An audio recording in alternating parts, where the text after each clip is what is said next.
नमस्कार साथियों, Narendra Vishwakarma YouTube channel में आपका हार्दिक स्वागत है।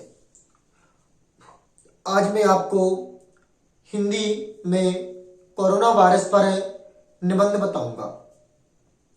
सबसे पहले मैं आपसे कहूंगा कि आप इस निबंध को बिना स्किप किए हुए देखें, क्योंकि निबंध लिखने से पहले उसकी कुछ अनिवार्यता होती है, आवश्यकता होती है कि किसी भी हम हिंदी में भाषा में निबंध तैयार करते हैं, यदि आप इस निबंध की अनिवार्यताओं को नहीं सुनते हो, नहीं सोचते हो, ना समझते हो, तो आपका निबंध गलत हो सकता है। लिखना और ना लिखना एक जैसा हो जाएगा। आप लोग कई बार कहते हो कि मैंने 6 नंबर का निबंध किया तो मुझे 5 नंबर क्यों मिले। तो इस अनिवार्यताओं को आप अच्छे से सुने, फिर इसके बाद लिखें। तो बिना स्किप किए हुए आपको देखना है। तो सबसे पहले तो मैं आपको बता दूं, जो निबंध में कुछ अनिवार्यता होती है। पहली अनिवार्यता निबंध की होती है कि निबंध में रूपरेखा अनिवार्य रूप से होना चाहिए। छात्र अक्सर यहां पर यह करते हैं कि हिंदी में रूपरेखा अलग से आती है पॉइंट में, तो निबंध में इंडेक्स या रूपरेखा बनाना आवश्यक नहीं समझते हैं। तो हिंदी में चाहे निबंध लिख रहे हो तब भी आपको रूपरेखा तैयार करनी है, चाहे अलग से रूपरेखा लिख रहे हो तो भी वहां पर देना है। कहने का तात्पर्य, आप कोई भी निबंध लिख रहे हैं वहां पर रूपरेखा लिखना अनिवार्य है। कभी भी आप हिंदी में निबंध लिखें, निबंध तैयार करें, तब आपको प्रत्येक निबंध में कम से कम 3 प्रोवर्ब, कविताएं या मुहावरे देना है। विशेष तौर पर कहावतें या कविताएं देना है। क्यों? क्योंकि इससे जो निबंध होता है उसकी लिखने की शैली अच्छी हो जाती है और पढ़ने में अच्छा लगता है। साथ ही गद्य और पद्य का मिश्रण करके निबंध लिखना चाहिए। तो कुछ अनिवार्यताएं थी।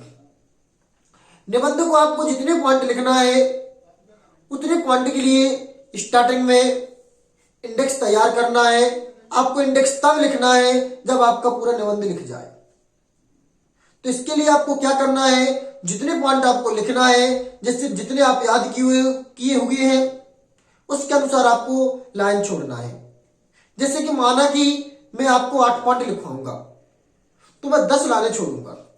10 और 2 12 लाइनें। जैसे आपकी कविता हो उसके अनुसार। क्यों? क्योंकि कई बार क्या होता है, आपको लाइनें कम नहीं अधिक छोड़ना है। 4 लाइनें, 4 इंडेक्स के 4 पॉइंट लिखने के बाद आप 1 लाइन छोड़े, फिर 5वां पॉइंट लिखकर 8 तक 1 लाइन छोड़े। और जितनी भी आपको पोयम की कविता देनी है, कहावत देना है, जो भी देना है निबंध से संबंधित, लेकिन आप विशेष तौर पर याद रखेंगे कविता, कहावत, आप जो भी लिखेंगे वह उस निबंध से संबंधित होना चाहिए। ऐसा नहीं कि हम निबंध कोरोना वायरस पर लिख रहे हैं और कविता क्रिकेट पर लिख रहे हैं। तो जो आप निबंध लिख रहे हैं उससे संबंधित होना चाहिए। यह निबंध की अनिवार्यता थी। तो हम लिखते चलते हैं कोरोना वायरस के निबंध की ओर। इतना जरूर कहूंगा कि यदि आप इस निबंध को शुरू से लेकर अंत तक देखते हैं तो हर हालत में आपको पूर्ण अंक प्राप्त होंगे एग्जाम में। तो बढ़ते हैं कोरोना वायरस के निबंध की ओर। तो आपको विशेष तौर पर याद रखना है, एग्जाम में आपको रेड इंक का प्रयोग नहीं करना है। हर हालत में आपको याद रखना है कि रेड इंक का प्रयोग एग्जाम में नहीं करना है। सबसे पहले अब हम लिखेंगे कोरोना वायरस पर रूपरेखा। हमें जितने पॉइंट लिखना है उनको सूचीबद्ध करेंगे। तो इस प्रकार आपको इंडेक्स या रूपरेखा तैयार करना है। आपको रूपरेखा में विशेष तौर पर ये ध्यान रखना है कि आप जितने पॉइंट लिख रहे हैं उसमें बीच बीच में आपकी स्पेस हो। जैसे मैंने 7 पॉइंट लिखना है मुझे निबंध के, तो मैंने 3 पॉइंट लिखे, फिर 1 लाइन छोड़ी हुई है, फिर 3 पॉइंट लिखे, फिर लाइन छोड़ेंगे। तो सबसे पहले हमने लिखा प्रस्तावना लिखेंगे, फिर कोरोना वायरस क्या है, कोविड-19 का अर्थ है, कोरोना वायरस कैसे फैलता है, कोरोना वायरस के लक्षण, कोरोना वायरस का उपचार व नियंत्रण के उपाय, उपसंहार। तो इस प्रकार आप मैं लिखूंगा। इसके बाद आपको जो कविता या प्रोवर्ब है वो ऊपर ना लिखकर इस रूपरेखा के नीचे लिखना है। यहां पर फिर आपको एक लाइन छोड़ना है। जैसे भी आपने जितने पॉइंट लिखे हैं उसके अकॉर्डिंग आप लाइन छोड़ें। आप विशेष तौर पर ध्यान रखेंगे कि जिस आप क्रम में इस निबंध को लिखेंगे, इस रूपरेखा को बनाएंगे, इसी भी क्रम में अंदर निबंध के पॉइंट होने चाहिए। साथ ही साथ आपको रूपरेखा जब निबंध लिख जाए उसके बाद तैयार करना है। आपको जितने पॉइंट लिखना है, क्योंकि एक बार आप काफी में लिख चुके हैं तो रूपरेखा लिखने का आपको जानकारी है और पोयम लिखने में आपको पता है कितने अंक कितनी लाइनें लग सकती हैं। उससे एक या दो लाइन अधिक ही छोड़े। तो अब बढ़ते हैं इसके बाद आगे। अगला में क्या लिखेंगे अपन? पोयम या कविता। तो आप एक कविता इसके तुरंत बाद लिखेंगे एक लाइन छोड़कर। ये जो कविता है ये कोरोना वायरस पर आधारित है। जब जब प्रकृति का दोहन अपनी चरम सीमा पर हुआ है, तब तब प्रकृति ने अपनी कोख से एक वैश्विक महामारी को जन्म दिया है। अब जिस पॉइंट पर हमने निबंध लिखा है, इसी पॉइंट पर क्रमबद्ध दोबारा हेडिंग बनाकर इसको लिखेंगे। तो देखें आपका प्रस्तावना पहला पॉइंट। यदि यह जो मैं निबंध आपको दे रहा हूं यह मेरे इंग्लिश का हिंदी रूपांतरण है।